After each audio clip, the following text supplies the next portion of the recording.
Saya nak perkenalkan diri dulu. Nama Siti Nur Saudah. Boleh panggil Odah je. Saya student UIA Gombak dalam belajar dalam bidang pengajian Islam dan bahasa Arab. Dan saya mahasiswa tahun 3. Alhamdulillah sekarang saya dah mula simpan emas dan dah membimbing seramai 200 plus penyimpan emas under saya. Alhamdulillah. Okey, jadi sebelum saya mula, saya nak cerita sikit lah kan.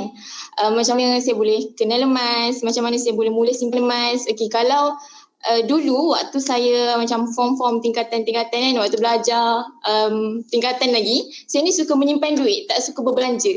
Tak suka macam tak suka berbelanja lah, suka menyimpan. Jadi saya buat beberapa tabung, buat beberapa sampul tabung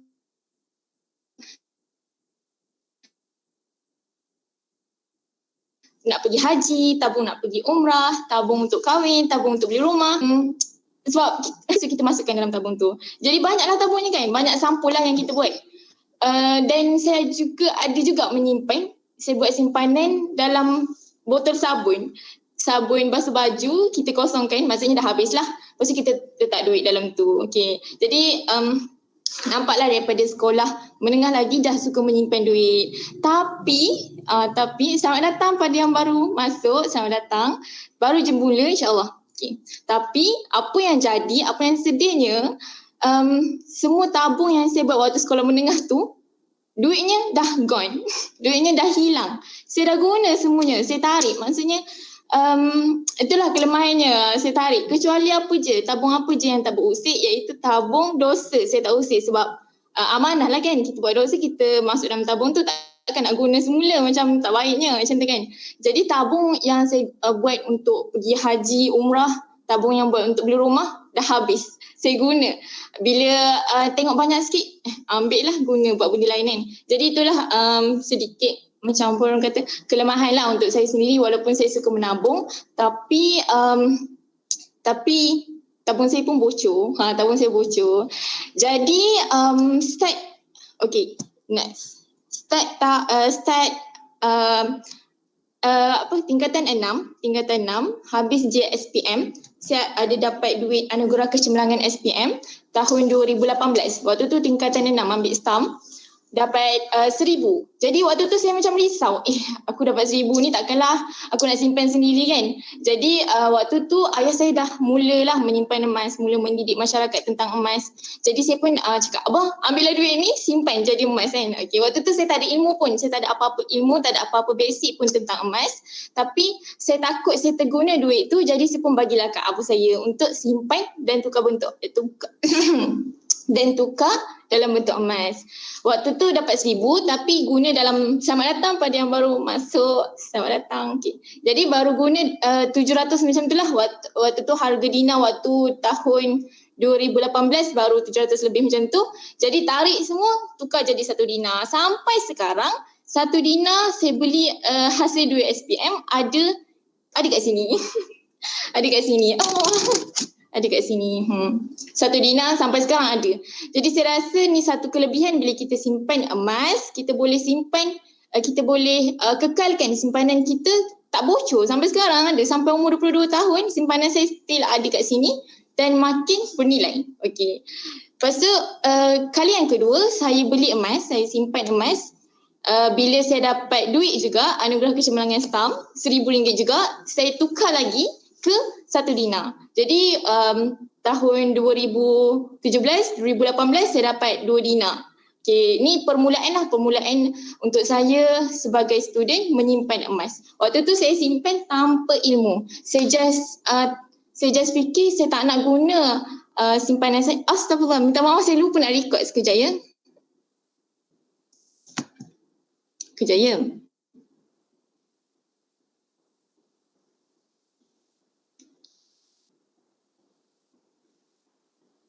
Lepas tu satu lagi, kalau saya laju sangat, kejap.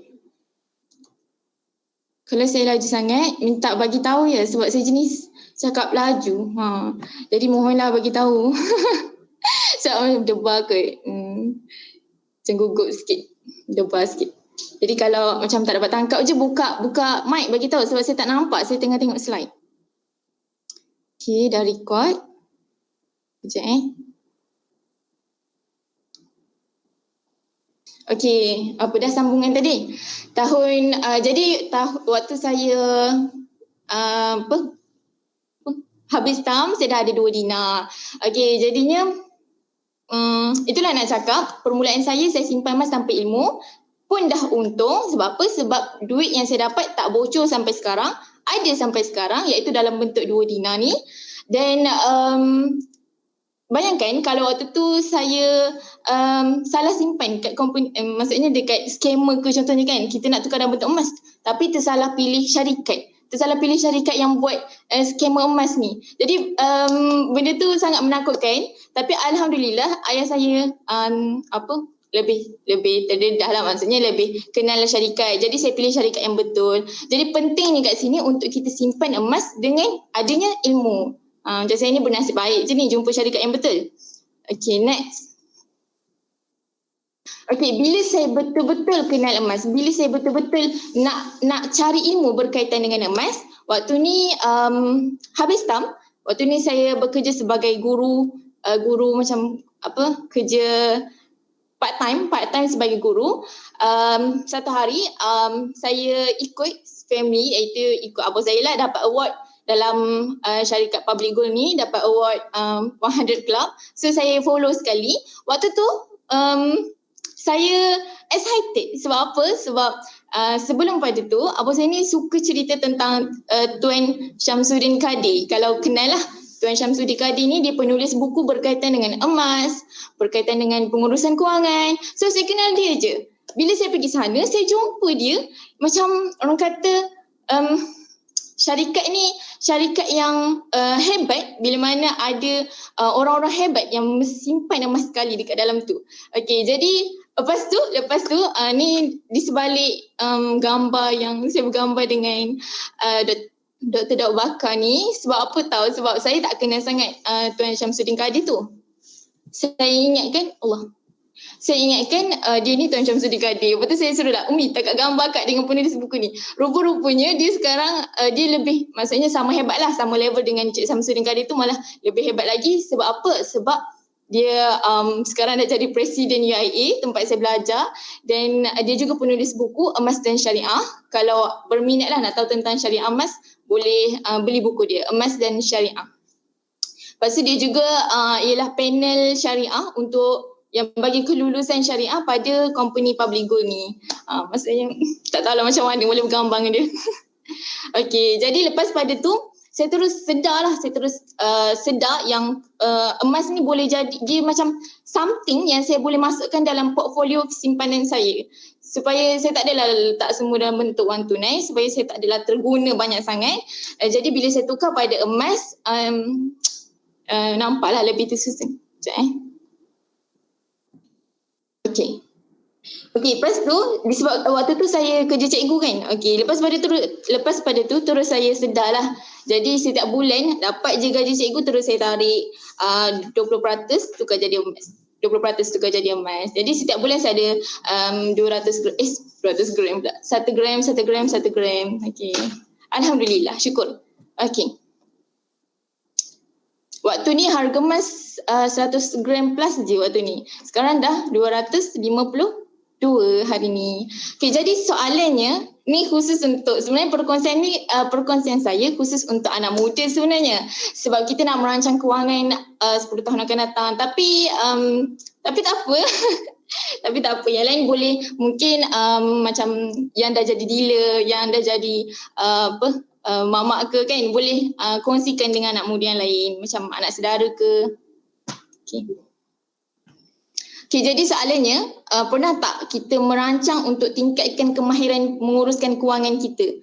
Pernah tak kita sebagai anak muda ni, pernah tak kita rancang untuk tingkatkan kita punya kemahiran menguruskan kewangan? Okay, sebab apa tahu? Sebab apa pentingnya untuk kita urus kewangan, pentingnya untuk kita dapatkan ilmu kewangan. Yang pertama, kita sebagai anak, kita tak nak susahkan mak ayah kita. Kita tahu adik-beradik kita ramai yang perlukan duit. Takkan kita, maksudnya kita nak jadi anak yang meringankan beban. Takkanlah kita nak bergantung harap untuk minta duit poket mak je selalu, duit poket ayah je selalu, minta je selalu.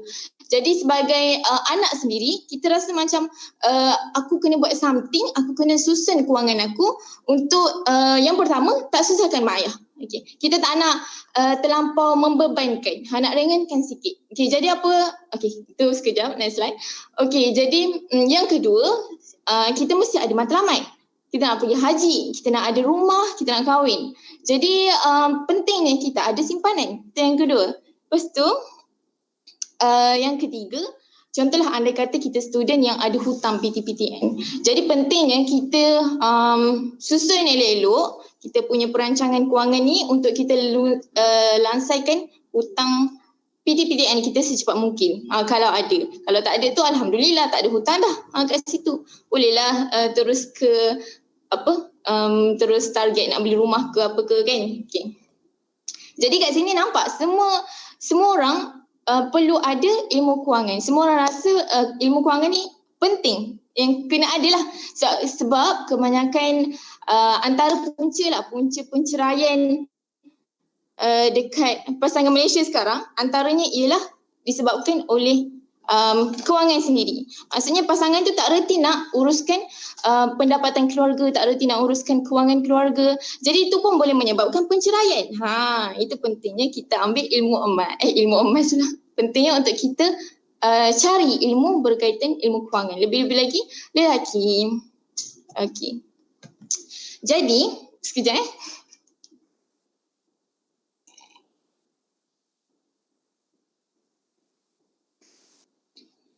Okey, jadi macam mana? Apa cara untuk kita bina kekayaan? Yang pertama ialah cipta pendapatan.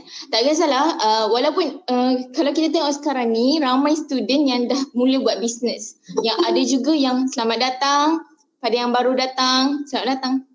Okey, ada juga yang buat kerja sendiri. Maksudnya kalau dia pandai menjahit ke apa ke, pandai mengurut ke, dia buatlah bisnes berkaitan dengan tu. Ada yang kerja sementara dekat Petronas ke apa ke, asalkan dia dapat duit. Astagfirullah. Okey. Asalkan kita dapat cipta pendapatan kita. Macam saya dekat UIA, saya pernah jadi cashier dekat kafe, pernah jual roti, maksudnya kerja dengan student lain jadi penjual roti. Lepas tu pernah apa lagi? Itulah antara yang saya buat untuk cipta pendapatan. Saya juga buat bisnes SIM card, lepas buat bisnes emas. Sebab apa? Sebab kita nak cipta pendapatan tu yang penting. Kalau kita tak ada pendapatan, kalau kalau kita orang muda ni harapkan duit belanja daripada parent je, yang mana duit belanja tu hanya untuk duit belanja lah.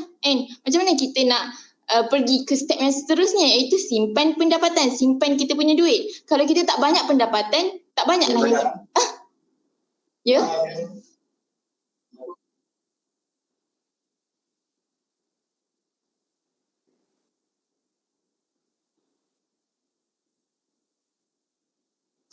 Kat mana tu? Oh ya ke? Okey, sekejap.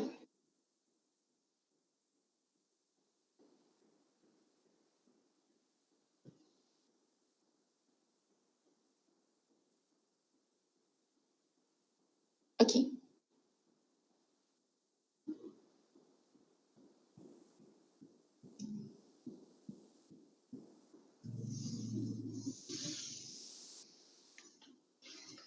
Nampak ke?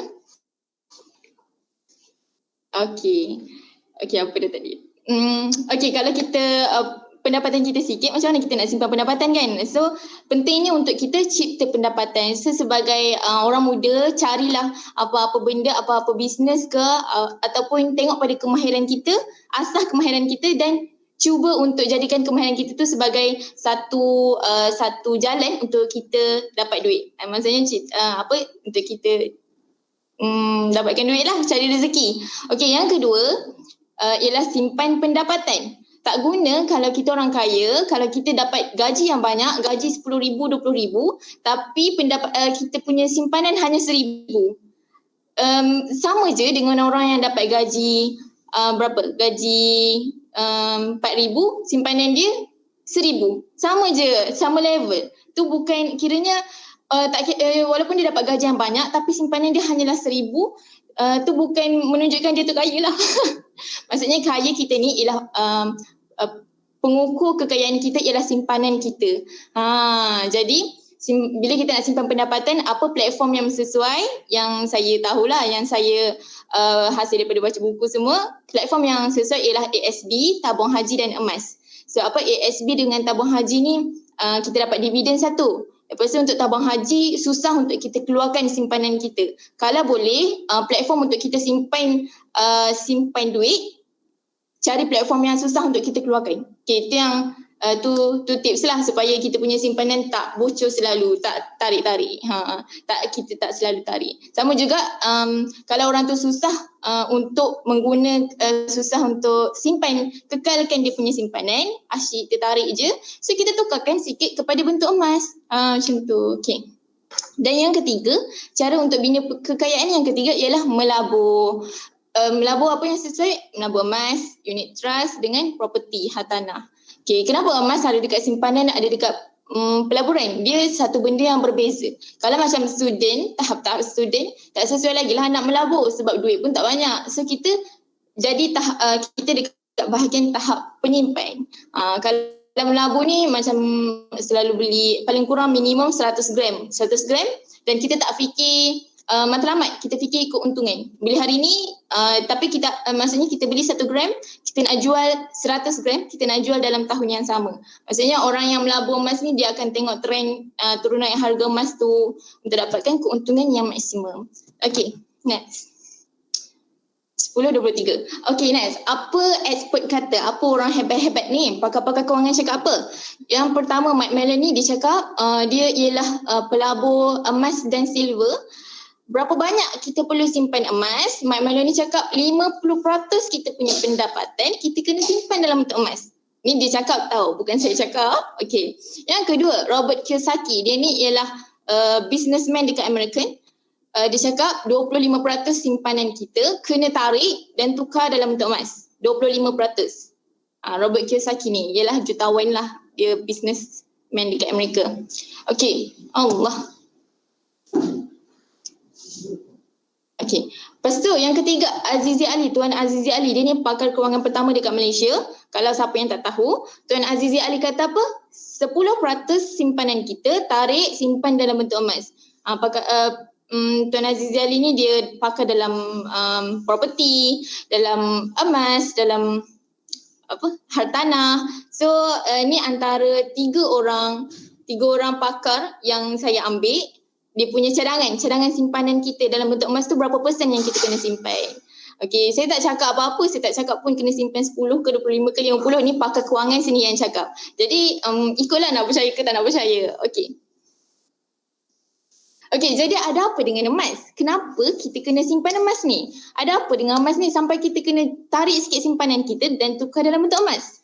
Okay, yang pertama, kalau tengok gambar tu pun, sekejap. Yang pertama, nampak slide saya macam ni ke? Macam berlapik dengan slide lain? Ke nampak slide ini je? Oh, okay. Okay, sebab kat sini lain. Okay. Yang pertama, emas ni ialah logam. Emas ni ialah logam berharga. Okay. Kenapa emas ni logam berharga? Yang pertama, sebab apa? Sebab emas ni logam yang tercantik. Kalau kita tengok gambar dekat kanan tu pun, ya Allah cantiknya dengan kuning-kuningnya, dengan berkilaunya memang cantik. Logam yang cantik. Kalau kita bandingkan emas ni dengan logam aluminium, besi biasa tu, jauh bezanya. Kalau logam besi biasa tu, besi buruk tu, kalau kita jual berapa pusing je dapat. Tapi berbeza dengan emas, bila kita jual dia, dari tahun ke tahun harganya makin lama makin naik. Sebab apa? Sebab dia logam yang berharga. Okey, logam yang berharga. Dia cantik. Macam kalau kita tengok mak-mak pun daripada dulu sampai sekarang suka kan gelang-gelang emas, suka rantai emas. Sebab dia orang suka emas ni. Yang kedua, okey, saya letak ayat Quran kat situ, dalil daripada surah Al-Imran. Dijadikan terasa indah dalam pandangan manusia, cinta terhadap apa yang diinginkan berupa perempuan-perempuan anak-anak harta benda yang bertumpuk dalam bentuk emas dan perak. Maksudnya dekat dalam ayat ni Allah nak menyatakan yang fitrah manusia ni memang sukakan antaranya memang sukakan emas dan perak. Kita punya fitrah. Even macam kita nampak lah mak-mak kan suka pakai tu. Even lelaki tak pakai pun, tapi bila kita simpan emas tu kita rasa macam wow, kita nak tambah lagi. Macam sukanya macam tu kan. Sukanya kalau boleh nak tambah lagi. Sebab kita punya fitrah sukakan emas ni. Macam tu. Ya Allah, slide saya ni tak betul. Sekejap. Okay.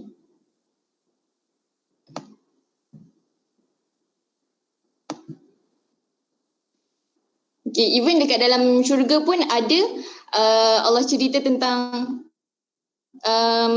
suasana dalam syurga pun ada juga yang menggunakan emas, binaan-binaan yang menggunakan emas. So tak diragui lagi. Emas ni memang logam yang berharga, logam yang bernilai. Slide saya okey ke? Okey nampak. Sebab kat sini tak okey. Slide saya okey. Okey nampak. Okey. Lepas tu yang kedua, dia sebab apa dia logam berharga? Sebab dia sukar diperoleh.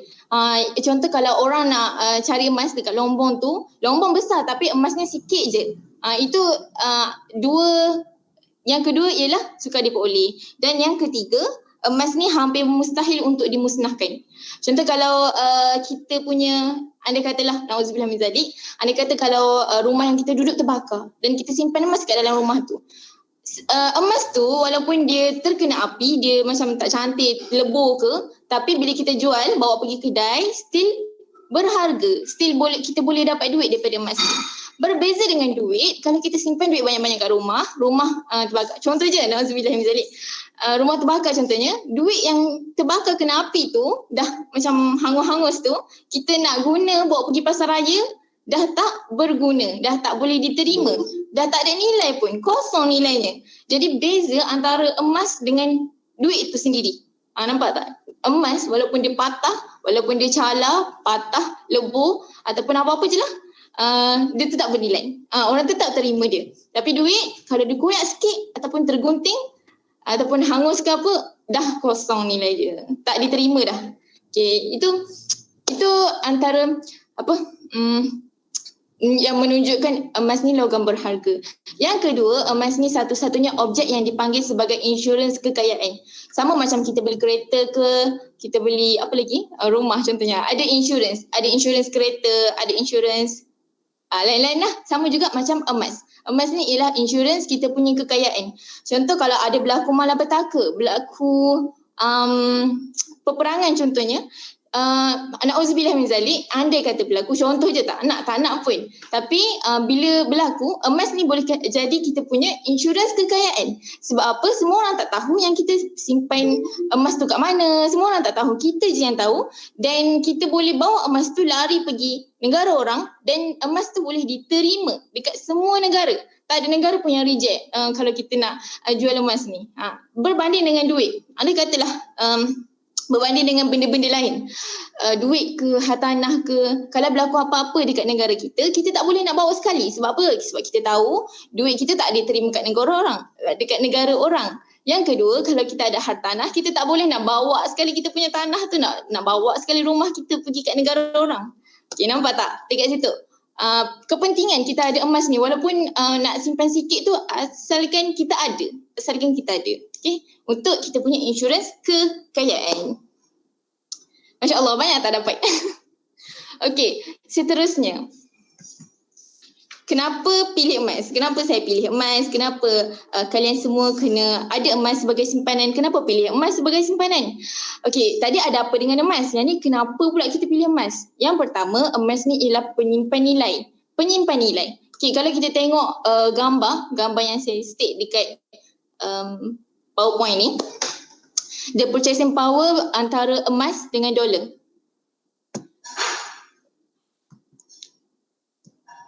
Okay, purchasing power antara emas versus dolar. 1 gram emas tahun 1971, 1 gram emas boleh beli 5 buku roti. Tahun yang sama, 1 dolar boleh beli 4 buku roti. Okay, itu beza. Dulu 1 gram boleh beli 5 buku. berbanding dengan hari ni 1 gram yang sama boleh beli berapa roti tu? 24 buku roti. Rasa macam lebih lagi sekarang kan. Okey, dan $1 yang sama, hari ini $1 mampu beli separuh buku roti. Tak mampu dah nak beli 4, mampu beli separuh je. Okey, jadi kat sini nak menunjukkan yang emas ni ialah penyimpan nilai. Dia kalis inflasi berbanding dengan duit, nilai dia makin lama, dia punya nilai dia makin turun, makin susut. Sebab apa? Sebab dia tak kalis inflasi. Berbanding dengan emas kalis inflasi, dan malah makin power pula dia punya kuasa beli dia. Dia bukan setakat awet kuasa beli, bukan setakat boleh beli 5 buku roti, malah boleh beli banyak lagi, 24 buku roti. Powernya emas ni kan. Lagi lama kita simpan, lagi banyak keuntungan yang kita dapat. Ya Allah. Okey. Sekarang nampak apa ya? Tak saya nak tanya.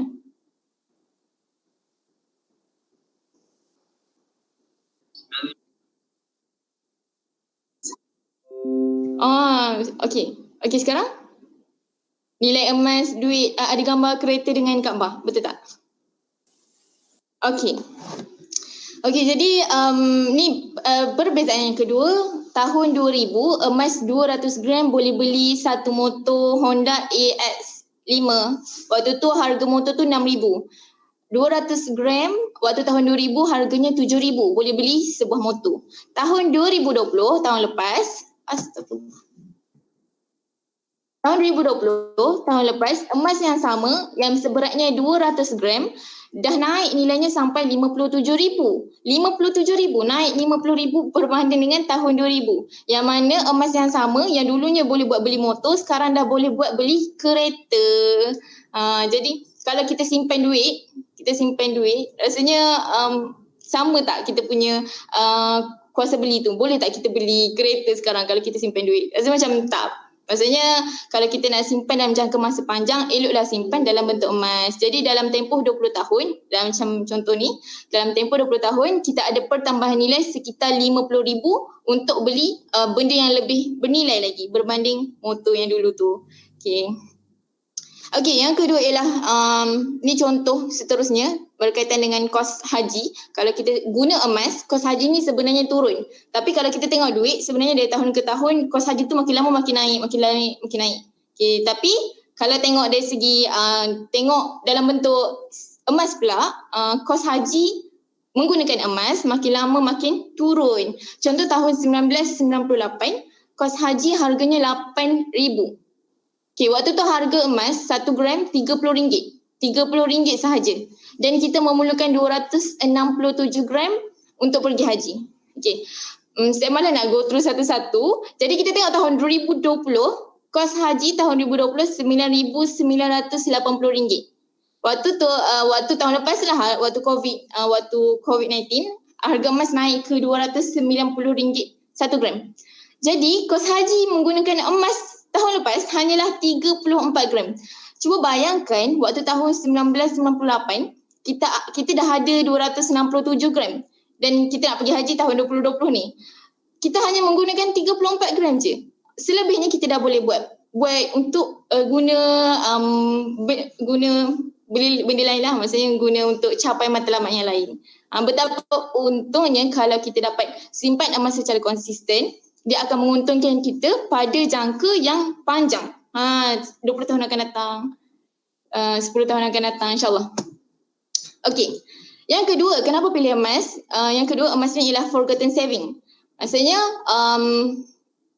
bila kita simpan emas, dia dapat bantu kita untuk kekalkan simpanan supaya simpanan kita tak bocor. Apa pakar kewangan cakap? Bila kita nak simpan, pakar kewangan cakap kita kena ada simpanan yang dilupakan. Simpanan yang dilupakan. Forgotten saving lah. Okey. Tuan Aziza Aziz cakap antara yang kita boleh buat, kita boleh simpan dekat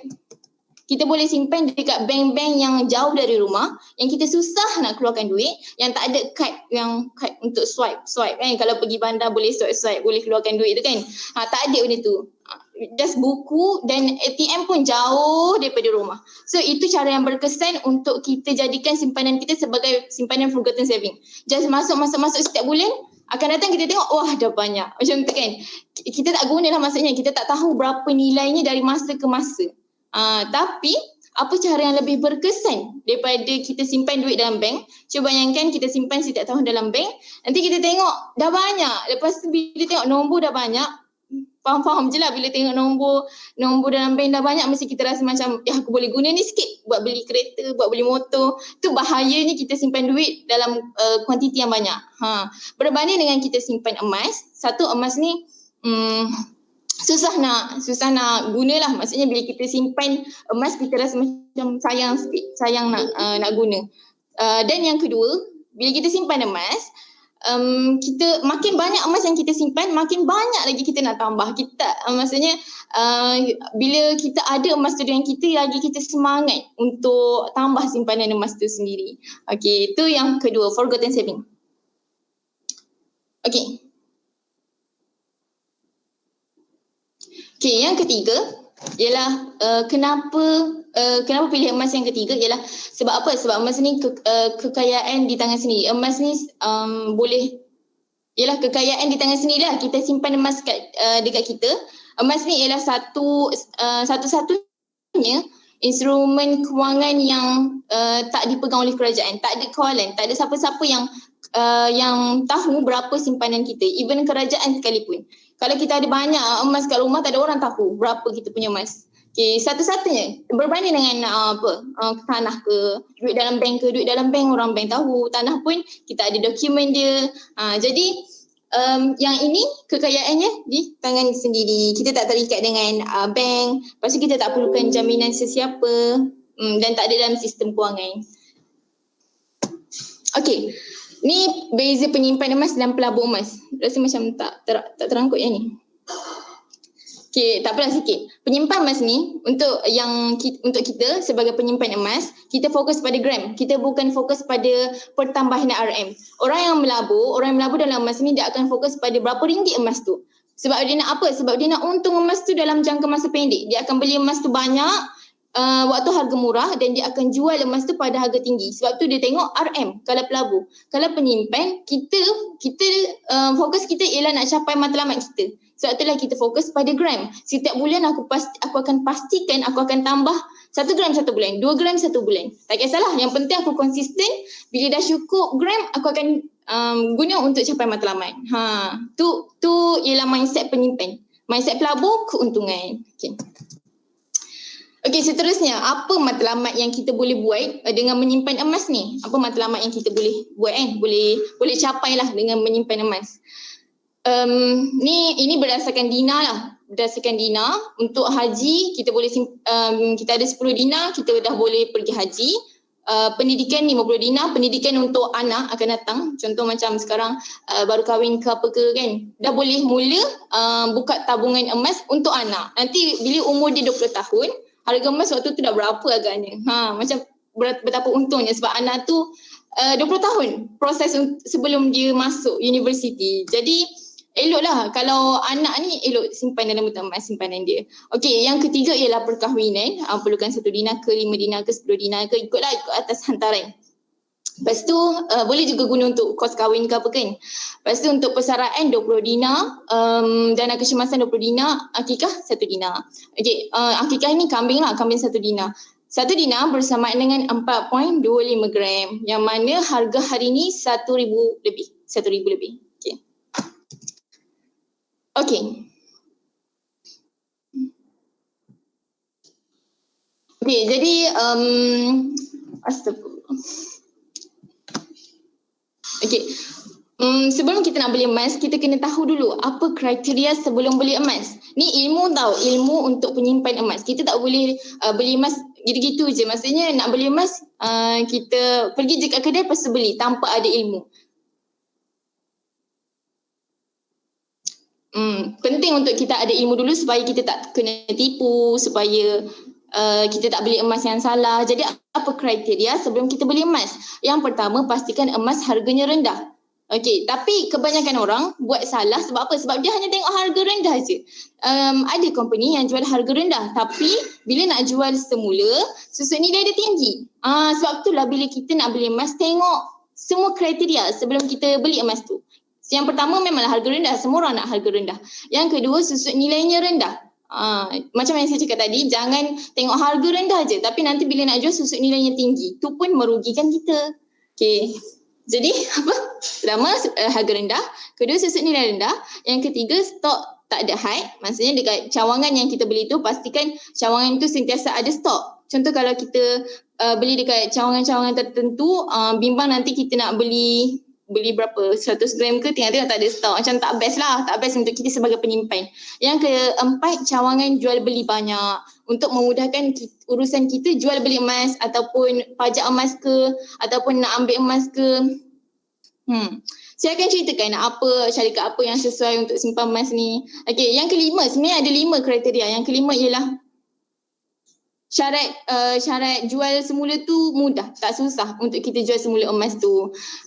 Sebenarnya tak susah lah, tak adalah macam dia kena pergi emas kita tu kena tunggu 5-6 hari ke baru nak dapat duit. Tu penting tau untuk kita kaji dulu sebelum kita pilih emas yang sesuai. Okey, seterusnya apa risiko simpan emas ni? Semua pelaburan, semua simpanan ada risikonya tersendiri. So emas ni ada juga, tak adalah emas ni semua positif je, ada juga negatifnya. Jadi apa risikonya? Yang pertama, kita kalau kita simpan emas tak ada ilmu. Jadi kita akan mudah ditipu. Senang untuk ditipu. Sebab itulah penting untuk kita explore ilmu kewangan, penting untuk kita explore ilmu emas, ambil tahu emas, tambah ilmu emas. Dan yang kedua, kenal pasti skema emas. Okay, saya bagi tips satu. Skema emas ni kita kena tahu yang emas ni dia tak ada dividen. Emas tak ada dividen, tak mungkin ada. Kita hanya dapat keuntungan berdasarkan harga dia yang semakin naik saban tahun. Kalau ada syarikat yang tawarkan emas, saya ada syarikat kami ada jual emas dan kita ada dividen setiap tahun. Okey, tu syarikat yang scam orang. Jangan belilah. Jangan mudah sangat terpercaya. Jangan mudah sangat percaya. Okey. Lepas tu yang kedua, emas ni risiko dia cepat hilang, mudah hilang. Kalau kita simpan rata-rata hilang habis 1,000, habis 2,000. Jadi risiko emas ni takut hilang lah sebab dia kecil, takutlah letak mana-mana ke apa kan. Jadi apa yang bestnya syarikat Public Gold ni dia ada sediakan account gap. Account gap yang mana kita boleh simpan emas dekat dalam account tanpa perlu runsing dah emas kita hilang ke apa. Sebab memang dah dijaga oleh Public Gold tanpa ada kos upah. Nice kan? Tanpa ada kos upah. Kita just beli je emas setiap bulan dan dia tolong jagakan. Bila kita nak keluarkanlah. Keluarkan dengan gembira. Maksudnya walaupun nak simpan 3, 4, 5 tahun pun tak ada kos upah pun. Okey, dan seterusnya Public Safe. Public Safe ni kalau anda kata kita dah simpan 50 gram ke kan, 50 gram ke 60 ke, rasa okey lagi nak simpan kat rumah, okey je macam sebab kecil kan, 50 gram macam tu kan, okey je nak simpan kat rumah. Tapi anda kata kita punya emas dah sampai 1 kilo, 2 kilo, takkan nak simpan kat rumah.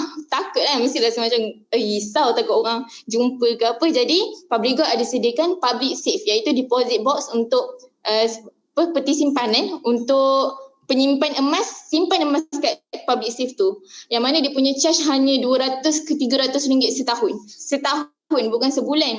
So berbaloi lah kalau orang yang dah memang banyak emas, bolehlah simpan kat sana. Okay. Yang ketiga, Public Gold ni ada produk baru iaitu JIT. JIT berinsurans. Gold in transit. Kita boleh request untuk Public Gold post emas tu ke rumah secara terus. Macam kita macam beli barang daripada Shopee, tapi ni emas. Wow. Okey, jadi anda kata ada apa-apa kehilangan sepanjang waktu postman hantar ke ada hilang, company akan tanggung. Company akan gantikan semula dengan emas yang lain. So tak perlu risaulah. Kalau emas sampai, memang setakat ni tak ada apa-apa berlaku lagi lah. Memang tak ada masalah. Memang semua emas yang kita order sampai je ke rumah.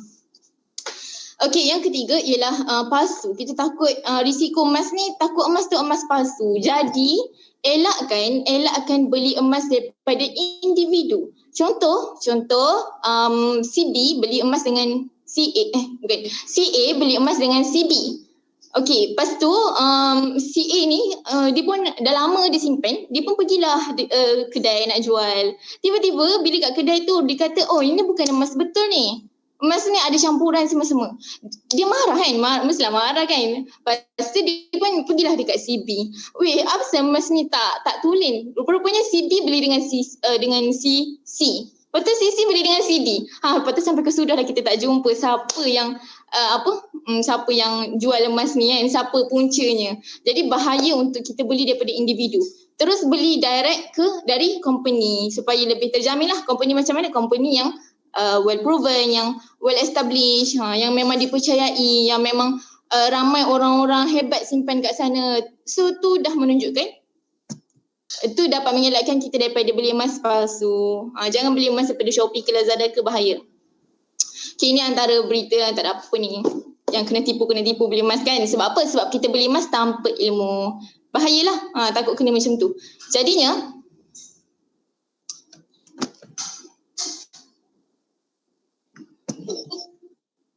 okay. Jadi kenapa public gold? Kenapa kita kena simpan emas kat public gold ni kan? Ada apa dengan public gold ni? Yang pertama, public gold ni ialah syarikat yang dah lama, yang ada sejak 2008 sampai sekarang. Kiranya syarikat ni dah memang kukuh, dah bertahun-tahun dah. Nampak ke slide saya? Saya rasa saya tak boleh present kot sebab dia macam laptop ni macam geli-geli sikit, macam hang sikit. Rasa tak present pun tak apa kot. Adik, bising. Okay, kenapa public gold kan? Yang pertama dia ada banyak cawangan. Dekat Malaysia dah ada 19 cawangan dan akan ada banyak lagi dekat Malaysia, Indonesia dengan Singapura. Sekarang dia orang nak meroket dekat Indonesia pula, nak banyakkan lagi cawangan dekat Indonesia. Ini menunjukkan syarikat public gold ni syarikat yang well established. Maksudnya dah banyak dah cawangan dia. Dekat setiap negeri ada, dekat Malaysia ni setiap negeri ada cawangan public gold, kecuali Perlis je tak ada. Ini menunjukkan mudahlah untuk penyimpan tu buat urusan. Even kita ada dekat, contoh saya pergi kat Selangor ke, saya still boleh ambil emas, boleh jual emas ke. Sebab syarikat ada banyak, dekat setiap negeri ada. Yang kedua, syarikat public gold ni dah dapat sijil lulus syariah. Okey, jadi apa-apa urus niaga dalam company public gold ni dah memang proven yang dia dah lulus syariah. Jadi kita sebagai umat Islam tu, benda tu penting lah untuk kita tahu kan. Takkan kita nak jual beli tapi tak ada sijil syariah, takut dikhawatiri ada riba ke apa. Jadi yang dalam gambar ni, Dr. Daud Bakar yang saya bergambar awal-awal tadi, dia ialah panel money advisor yang mana dia beri kelulusan pada public gold ni dari segi kelulusan syariahnya. Maksudnya dia dah kaji lah macam mana urus niaganya, ada tak unsur-unsur yang tak betul, dan semua tu lulus, alhamdulillah. Dan yang ketiga, public gold ni ada buat rakan kongsi ke?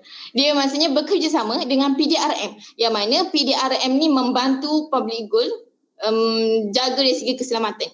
Semua cawangan public gold dekat setiap negeri, pergilah dekat mana-mana cawangan public gold, kalau perasan ada seorang ataupun dua anggota polis yang jaga pintu depan public gold tu, ataupun dalam branch tu lah. Tapi nak kabarnya kat sini, bukan Pak Gad biasa, polis sendiri yang jaga public gold, menunjukkan syarikat ni dah memang bukan syarikat scammer lah. Bukan syarikat scammer. Sebab apa? Sebab polis lagi yang tolong jaga keselamatannya.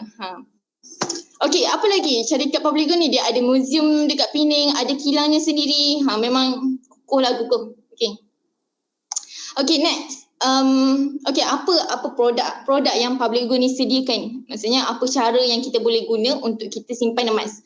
Dia ada 3 cara. Yang pertama, cara kita beli emas dengan bayaran penuh. Contoh macam saya, kita tengok bajet kita. Contoh kalau kita ada berapa, 1,000 ke, kita boleh lah 1,000 lebih ke, boleh beli dinar. Maksudnya kita terus tahu emas apa yang kita nak beli. Dinar ke, 50 gram ke, 20 gram ke. And then kita bayar penuh, emas tu kita boleh ambil dekat branch ataupun minta dia post ke rumah. Okay, itu cara yang pertama. Cara yang kedua, sama juga, lebih kurang dengan cara yang pertama. Selamat datang pada yang baru datang. Selamat datang. Okay, cara yang kedua, sama je, lebih kurang dengan cara yang pertama, tapi lebih baik lagi, kelebihan dia kita boleh bayar emas secara ansuran. Contoh saya juga, saya nak beli 1 dinar tapi saya tak ada 1,000 secara tunai. Duit saya tak banyak pun. Jadi tapi saya nak 1 dinar tu nak buat kenang-kenangan kan. Jadi ni kan contoh lah kan 1 dinar. Lepas tu ni betul saya beli 1 dinar dengan guna kaedah yang kedua iaitu kaedah bayaran EPP. Kita bayar setiap bulan 100 lebih 100 lebih mampulah insyaAllah. Jadi habis dibayar kita boleh pick up emas tu dekat branch ataupun minta deposit ke rumah. Itu dia punya kelebihan. Maksudnya walaupun student tak ada duit 1,000 secara total, kita boleh miliki dinar dengan kaedah yang kedua. Dan kaedah yang ketiga ni paling best, paling fleksibel, paling best lah. Paling best, semua orang suka.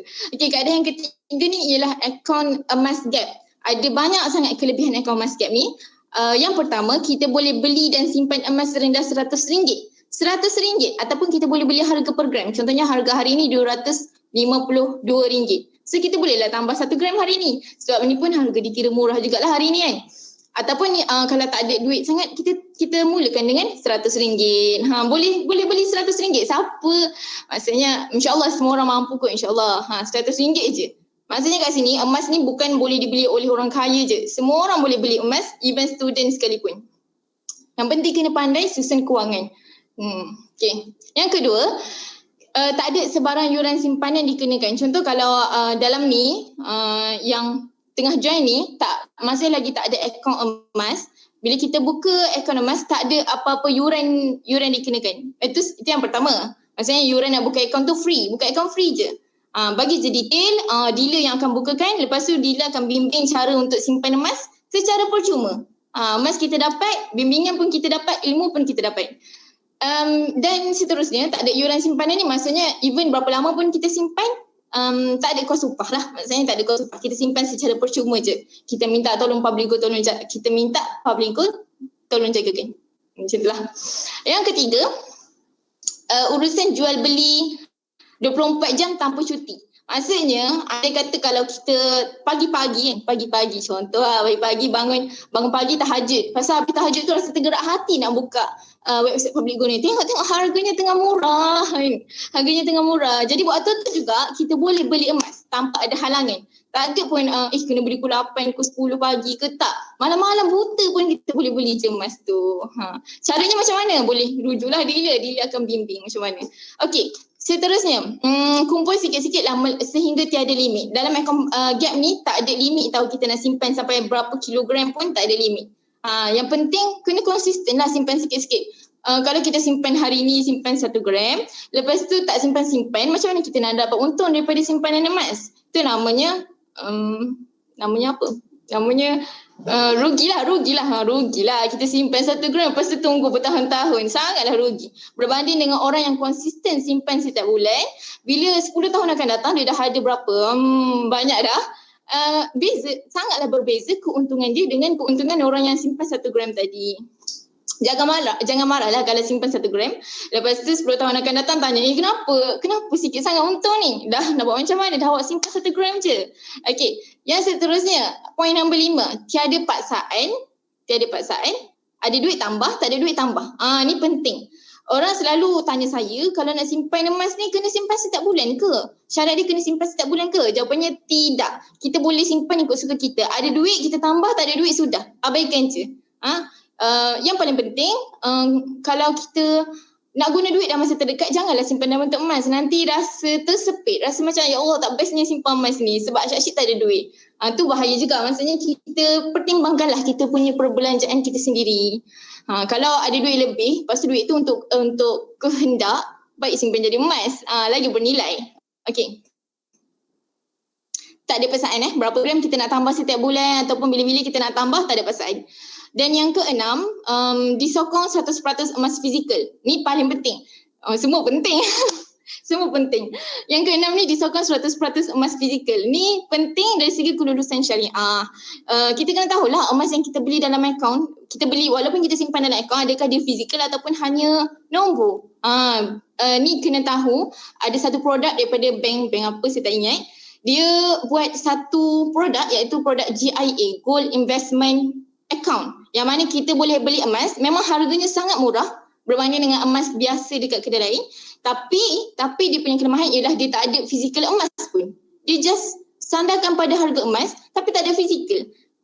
Itu dia punya status syariahnya diragui. Sebab apa? Sebab kita kalau syarat jual beli ni kena ada barang, kena ada barang lah. Jadi kalau account gap ni ada fizikalnya. Contoh kita beli hari ni nak keluarkan esok boleh sebab emas tu dah jadi milik kita. Okay. Jelas tak? Macam dah jadi cikgu dah. Okay. Ni apa yang anda perlu tahu fakta tentang emas yang tak boleh diubah. Okay. Contoh 250 gram ni, yang gold bar 250 gram ni tahun 2018, 3 tahun lepas, tahun 2018 harganya 43, tak nampak pula. Nak go sebelah dah ni. Okay, harganya 43,000 lebih. Pada tahun 2020, 2 tahun daripada tahun 2018, tahun 2020 harganya RM66,299. Dia kenaikan dia sebanyak 23,000 dalam masa 2 tahun. Percentage dia 53% kenaikan dia dalam masa 2 tahun. Nampak tak dia punya keuntungan dia? Fakta yang tidak boleh diubah. Okey. Yang kedua, 100 gram, 1 kilo. 100 gram emas tahun 2018 harganya 172,000. Tahun 2020 harganya meningkat naik ke 265,000. Yang mana kenaikan dia sebanyak 92,000, hampir 100,000 kenaikan dia dalam masa 2 tahun sahaja. Sebab tu kita sebagai penyimpan kita kena cepat-cepatlah target untuk simpan sampai jongkong yang besar lah. Maksudnya kita punya simpanan tu besar simpanannya. Jangan simpan sikit-sikit sebab bila simpan sikit untungnya sikit, simpan banyak untungnya banyak. Okey, yang ni laporan daripada Tuan Azizah Azri yang pakar kewangan tadi. Dia bagi tahu perbezaan pulangan pelaburan antara 5 instrumen ni. Yang pertama Bursa Malaysia 4.22%, boleh baca kot. Cuma nak tunjuk kat sini antara 5 ni yang paling banyak pulangan pelaburan di tahun 2020, tahun lepas, ialah emas sebanyak 24.2%. Yang lain semua 1 digit. Emas sampai 2 digit, malah lebih daripada 20%. Okey, jadi masa terbaik untuk beli emas ialah ni dia cakap lah, masa terbaik beli emas ialah 10 tahun lepas. Sebab apa? Sebab waktu tu harga emasnya murah. Tapi masa kedua terbaik untuk beli emas ialah hari ini. Jangan 10 tahun akan datang baru beli. Nanti menyesal tak sudah. So mula simpan emas hari ini. Jangan bertangguh lagi. Okey. Ni tak sebab nak Q&A kan. Okey, ni tips emas. Kalau kita nak tahu harga emas tu tinggi ke rendah, kita kena ada benchmark, ada pemukul aras harga emas tu sendiri. Selagi kita tak mula, kita tak akan ada benchmark harga emas tu. Benchmark harga emas pertama yang kita beli. Macam saya, dulu saya beli 1 dinar tu saya tak tahu pun berapa harganya sebab saya just bagi je duit ke ayah saya. Jadi saya tak ada benchmark. Saya tak tahu berapa harganya, dalam 700 lebih lah yang saya tahu. Okey, ni apa Syed Imran Hussein kata. Aku bekerja sebulan penuh, aku dapat gaji dalam bentuk emas, aku mampu beli unta dengan gajiku. Selebihnya aku simpan bawah bantal. Selebihnya emas tu aku simpan bawah bantal. Setelah 5 tahun, aku keluarkan emas aku daripada bawah bantal, aku masih boleh beli seekor unta. Lepas 10 tahun, emas yang sama, aku masih boleh beli seekor unta. Berbeza dengan duit kertas. Tapi bila aku dapat gaji dalam bentuk kertas hari ini, mulanya aku mampu beli unta. Gaji tu mampu beli unta, selebihnya aku bawa balik ke rumah, simpan bawah bantal. Beberapa tahun kemudian bila aku keluarkan kertas tu, aku dah tak mampu nak beli unta lagi. Mampu beli kedai je. Yang mana harganya lebih murah daripada unta. Jadi ini kerana seseorang telah merompak duitku tanpa ku sedar. Kemana pergi wangku? Siapa ambil wangku? Siapa ambil wangnya? Inflasi curi kita punya nilai wang kita dari tahun ke tahun. Ikut laporan daripada pakar kewangan, inflasi ni berlaku 3% setahun. 3% dia akan inflasi ni akan berlaku setiap tahun sebanyak 3%. Okey, jadi ni last memang last ni nak tunjuk video. Kalau tak sekejap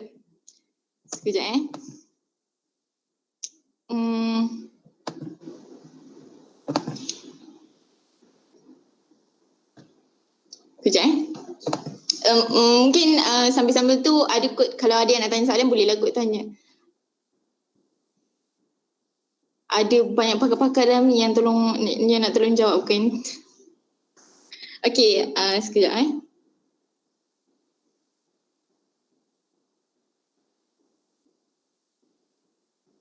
Kalau tak dengar suara, bagi tahu tau. Sebab tak tahu dengar ke tak suaranya. Semalam dengar, alhamdulillah. Ni apa?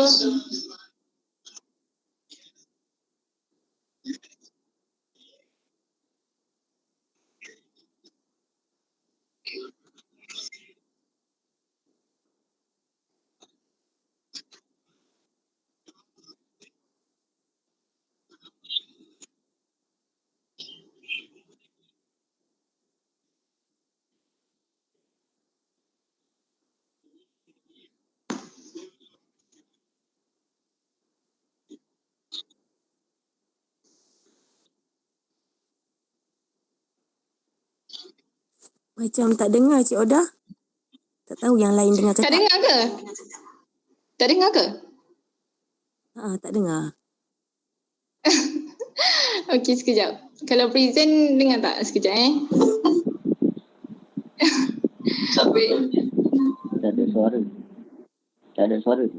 Oh, okey. Tak apalah kan, saya kata ada. Tapi nanti kalau boleh cari video kat YouTube, lagi nice lah sebab dengar dia punya intonasi. Apa yang dia nak cakap, boleh stop presenting kot. Tak ada apa sangat. Okey, apa yang dia nak cakap, kalau kita nak buat simpanan dalam jangka masa panjang, eloklah kita simpan dalam bentuk emas. Risau-risau kalau kita simpan dalam bentuk wang tunai, dalam bentuk wang kertas. Risau-risau wang kertas tu kita akan guna untuk tampal di dinding sahaja sebab dah tak bernilai. Sebab kita tak tahu wang kertas ni ialah jaminan kerajaan. Contoh duit berapa ringgit sebelum ni ada tapi sekarang dah tak ada. Sebab apa? Sebab kerajaan yang kawal.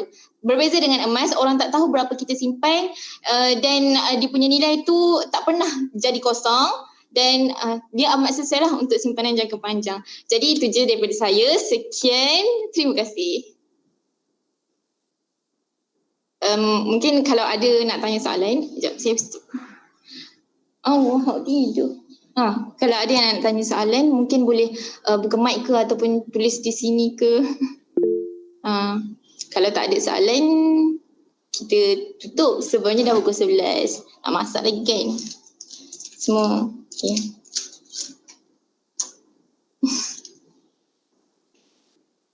Teacher Wan pun ada. Selamat datang, teacher.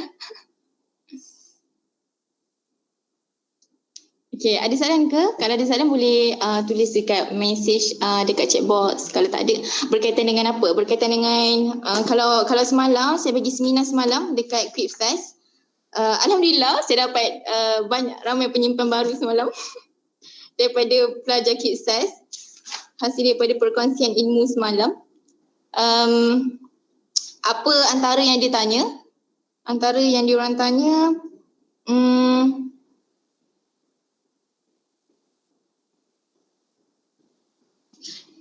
berkaitan dengan emas, tabung haji dan ASB. Apa yang ditanya kan? Kalau emas ni sesuai beza emas, tabung haji dengan ASB, kita kena tahu ASB dan tabung haji ialah dia bersandarkan RM. Dia duit, bukan kita simpan emas ke apa. Tapi kalau emas memang kita simpan emas lah. Tu beza yang pertama. Yang kedua, dari segi dividennya. Dari segi dividen. Kalau tabung haji dengan ASB ada dividen, emas tak ada dividen. Tapi kalau dari segi keuntungan yang kita boleh dapat, long term investment, emas lagi untung berbanding dengan ASB dan tabung haji. Tabung haji ni untung je, ada dividen dia dan dia sangat sesuai untuk short term punya saving lah. Maksudnya kalau kita nak guna duit tu ada, kita dapat dividen pula tu lagi best kan. Lepas tu kita kena tahu dividen tabung haji ni apa yang saya baca kan. Kenaikan emas ialah 8 ke 10%. Malah lebih lagi lah kenaikan emas. Kalau untuk tabung haji, dividen dia 5%. 5% ni kita kena tahu setiap tahun ada inflasi 3%. Kan? Inflasi dia akan tarik 3% daripada nilai duit. Jadi 5% dividen tolak dengan 3%, kita akan dapat 2% je keuntungan tu. Maksudnya keuntungan yang sebenar lah. Sebab duit ni walaupun kita nampak banyak tapi dia dah dicuri oleh inflasi sikit. Sama juga dengan ASB. Dividen dia berapa ya? Lebih kurang 5 ke 7% macam tu kan ASB. Jadi tolak dengan 3% akan dapat dalam 4 ke 3% macam tu. Apa yang saya nak sampaikan kat sini, penting untuk kita cari pelaburan, cari platform yang dia punya keuntungan dia punya dividen dia lebih daripada percentage inflasi yang mana 3% tu. Andai kata dividen satu platform tu dia just bagi dividen dia 3%. Tolak dengan inflasi 3%, maka keuntungan kita tak ada pun sebenarnya. Itulah dia. Lepas tu jadi yang penting sekali pelbagaikan kita punya simpanan. Ada simpan dalam ASB, ada simpan dalam tabung haji, ada simpan dekat dalam emas, dalam bentuk emas. Yang penting cubalah simpan dalam bentuk emas juga. Okey, salam berapa keuntungan yang dealer dapat kalau dealer tarik orang simpan emas? Keuntungannya sikit je, dia lebih kurang je dengan perniagaan-perniagaan lain. Apa yang kita bila orang simpan emas, kita tak dapat pun kita tak curi pun duit duit penyimpan tu. Company je yang bagi hadiah kat kita sebab kita perkenalkan syarikat dia dekat orang.